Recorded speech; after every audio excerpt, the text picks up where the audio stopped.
አንዳንድ ብሔራዊ ቡድኖች ዋንጫን ያሸንፋሉ፣ አንዳንዶቹ ደግሞ የእግር ኳስ ታሪክን ይለውጣሉ።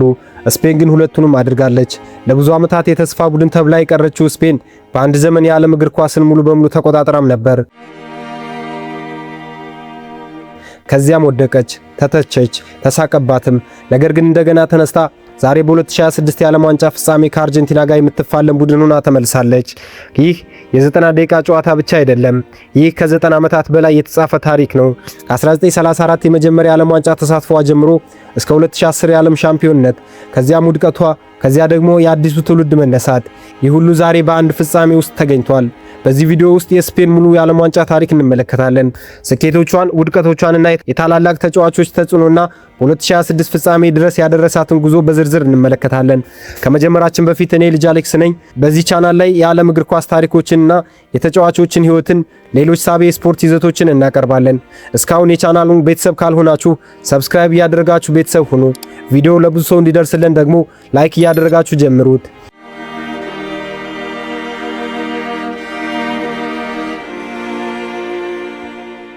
የስፔን ብሔራዊ ቡድን ታሪክ ከዛሬ 100 ዓመታት በፊት ነበር ታሪኩ የሚጀምረው።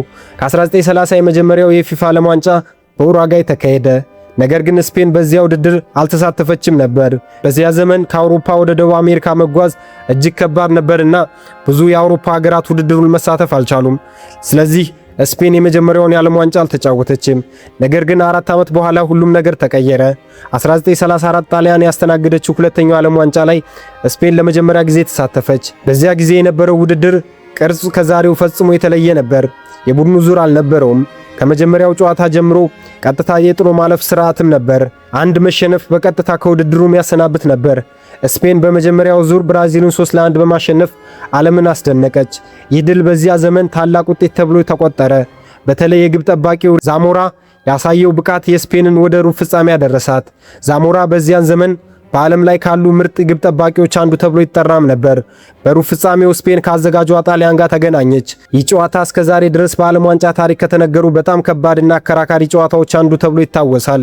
የመጀመሪያው ጨዋታ 1-1 አቻ ተለያዩ። በዚያ ዘመን የፍጹም ቅጣት ምት ስላልነበረ በቀጣዩ ቀን ድጋሚ ጨዋታ ይደረግ ነበር። በድጋሚው ጨዋታ ብዙ የስፔን ተጫዋቾች በጉዳት ምክንያት መሰለፍ አልቻሉም። ጣሊያን 1-0 በማሸነፍ ወደ ቀጣዩ ዙር አለፈች። በኋላም በ1934 የዓለም ዋንጫ አሸንፋለች። ያ ሽንፈት ለስፔን ትልቅ ምሬትም ነበር። ነገር ግን በአውሮፓ የሚያስፈሩ ቡድን መሆኗን አሳይታ ነበር። ስፔን ወደፊት ታላቅ የእግር ኳስ መፍለቂያ ትሆናለች ብሎ ብዙ ሰዎችም ተናገሩ። በሀገሪቱ የተከሰተው የስፔን እርስ በርስ ጦርነት፣ ከዚያ በኋላ የመጣው ሁለተኛው ዓለም ጦርነት የእግር ኳስ እድገቷን ለብዙ ዓመታት አዘገየው። ይህ የመጀመሪያ ጉዞ በአንድ ቀን የዓለም ሻምፒዮን የሚሆነውን ቡድን መሰረት እየጣሉ እንደነበር ያሳያል። ነገር ግን ወደዚያ ለመድረስ ስፔን 76 ዓመታት መጠበቅ እንደሚኖርባት በዚያ ጊዜ ማንም አያውቅም ነበር። 1934 በጣሊያን የተደረገው የዓለም ዋንጫ ከተጠናቀቀ በኋላ ስፔን በታሪኳ እጅግ ከባድ ሐዘን ውስጥ ገባች። 1936 የስፔን የእርስ በርስ ጦርነት ተከሰተ።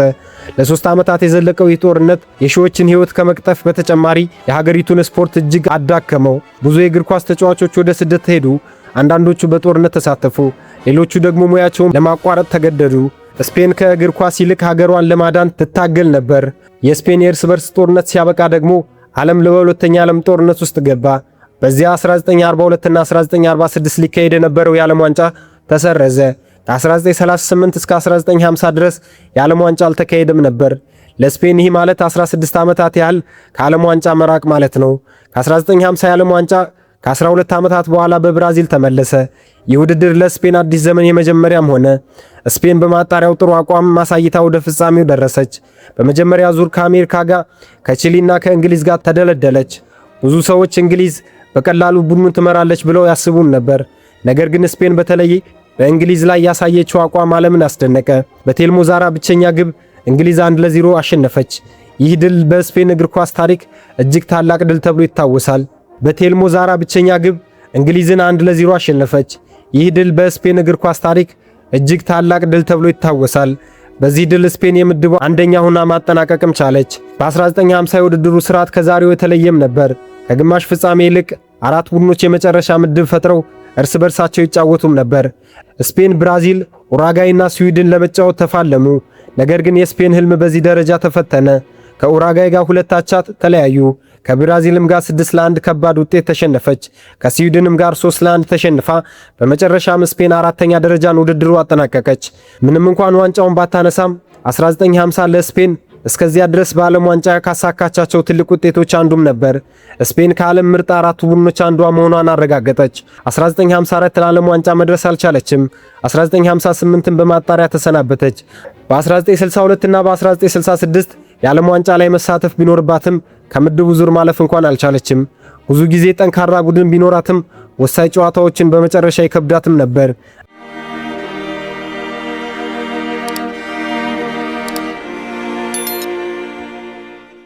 1982 የዓለም ዋንጫ በራሷ ሀገር አዘጋጀች። ህዝቡ ዋንጫውን በቤቱ እንድታነሳ ተስፋ አድርጎም ነበር። ነገር ግን በሁለተኛው ምድብ ዞር ተሰናበተች። ከ1986 እስከ 2006 ድረስ ስፔን በተደጋጋሚ 16ቱ ወደ 16ቱ ወይም ወደ ሩብ ፍጻሜ ትደርስም ነበር። በ2006 በጀርመን የተካሄደው የዓለም ዋንጫ ላይ አዲስ ትውልድ መታየትም ተጀመረ። 2010 ደቡብ አፍሪካ የዓለም ዋንጫ ለስፔን ታሪክ መቀየሪያም ሆነ። ምንም እንኳን የመጀመሪያ ጨዋታ በስዊዘርላንድ 1-0 ቢሸነፉም ስፔን ከዛ በኋላ በጥንካሬ ተመለሰች። ሆንዱራስን 2-0፣ ቺሊን 2-1 አሸንፋ ወደ ጥሎ ማለፍ ገባች። በ16ቱ ዙር ፖርቹጋልን 1-0፣ በሩብ ፍጻሜው ኡሩጓይን 1-0፣ በግማሽ ፍጻሜ ደግሞ ጀርመንን 1-0 በማሸነፍ ለመጀመሪያ ጊዜ ወደ ዓለም ዋንጫ ፍጻሜ ደረሰች። በፍጻሜው ከኔዘርላንድ ጋር ያደረገችው ጨዋታ 120 ደቂቃ የፈጀ ከባድ ፍልሚያም ነበር። 116ኛው ደቂቃ አንድሬስ ኢኒየስታ ያስቆጠራት ወሳኝ ጎል ስፔንን ለመጀመሪያ ጊዜ ዓለም ሻምፒዮን አደረጋት። 2014 በብራዚል የተካሄደው የዓለም ዋንጫ ለስፔን ከባድ ውድቀትም ሆነ። በመክፈቻ ጨዋታው በኔዘርላንድ 5-1 ተሸነፈች። ቀጥሎም በቺሊ 2-0 ተሸንፋ ከምድቡ ዙር በመጀመሪያ መሰናበትም ጀመረች። በ2018 በሩሲያ የተደረገው ውድድር ደግሞ የዓለም ዋንጫው ከመጀመሩ ከአንድ ቀን በፊት አሰልጣኝ ጁሊያን ሎተርጌን ከሥራ መሰናበቱ ቡድኑን አናወጠው። ስፔን 16ቱ ዙር ደርሳ በአዘጋጇ በሩሲያ በፍጹም ቅጣት ምት ተሸንፋ ተሰናበተች። በ2022 በኳታር የተካሄደው የዓለም ዋንጫ በተመሳሳይ ታሪክም ነበር። የመጀመሪያው ጨዋታ ኮስታሪካ 7-0 በማሸነፍ ሁሉንም አስደነቀች። ነገር ግን በ16ቱ ዙር በሞሮኮ ፍጹም ቅጣት ምት ተሸንፋ ከውድድሩም ወጣች። ይሁን እንጂ በዚህ ዘመን አዲስ ትውልድ መታየትም ጀመረ።